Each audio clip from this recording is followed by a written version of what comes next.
Hello, this is Dr. Nuke, and right now I'd like to talk to you a little bit about Pluto. I know I've mentioned Pluto before in videos, but I'm going to go into a little bit more detail about this body in the outer solar system that was once called a planet, but its status has been demoted years back to that of minor planet or Kuiper Belt object. It is smaller than Earth's moon. When it was considered a planet, it was certainly by far the smallest of the planets, the least massive. It does, however, have a system of moons. It has one moon that is quite large in comparison to Pluto itself, called Charon. And then there are four smaller moons also orbiting Pluto. Pluto is 4 billion miles away from the sun, roughly, although that distance varies since the orbit of Pluto is quite elliptical. It is the most elliptical, or I should say, it is more elliptical orbit than that of any of the 8 planets. And a probe went by, did a flyby of Pluto years back, sending back detailed photos of Pluto and other data about Pluto and its moons. And this probe is headed out on its way to go by another Kuiper Belt object further out in the near future. I believe humans should go to Pluto. We can't do it with our current rocket technology. It would just take too long, and people can't be out in space for that long in a tiny spaceship.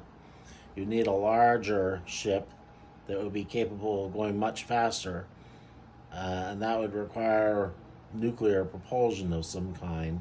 So, in order to prepare for a Pluto mission, a manned Pluto mission, I believe the United States of America should immediately begin a crash program to develop nuclear fission power and nuclear fusion power, even if it can be developed practically.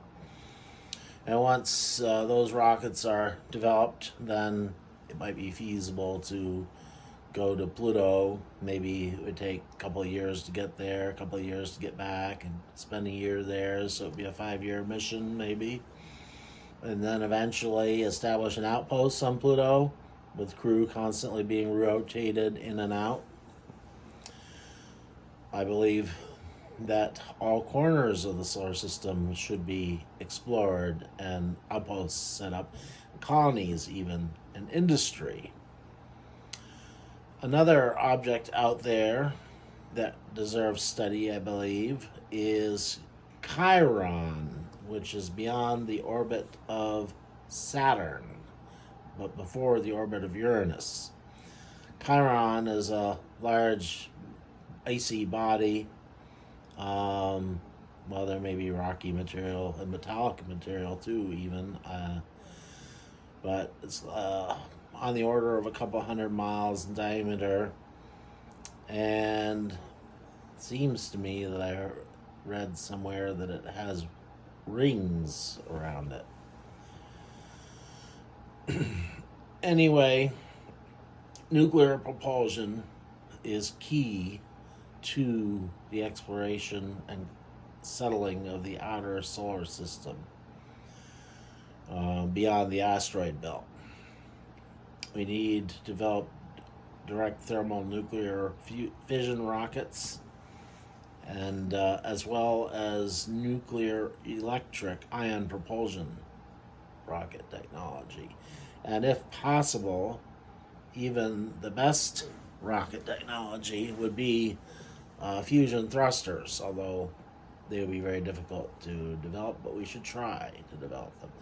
And then there's that old standby warp drive Yeah, we need to be continuing to work on that. Even work is being done on that, but it needs to continue to be worked on, and it should be made a priority. Warp drive, even if it is made a priority of, is likely to take quite a long time before it is developed. So we shouldn't count on it anytime soon for the settlement of the outer solar system, but we need to work on it. Well, anyway, please like, share, subscribe, comment. This is Dr. Nuke signing off. Wait. I want to say one thing. God, I love you. You are awesome. And one other thing I want to say. I love how smart you are. And there's one thing you need to know about this man. He knows a lot about space, and he loves space. But there is another thing you guys need to know about him. There is a reason that his hands shake and, shaking and twitch and stuff is because of his disability and because of the medication he takes for his disability. So, just so you guys know. Okay. Yeah. All right. Please like, share, subscribe, comment. This is Dr. Nuke signing off.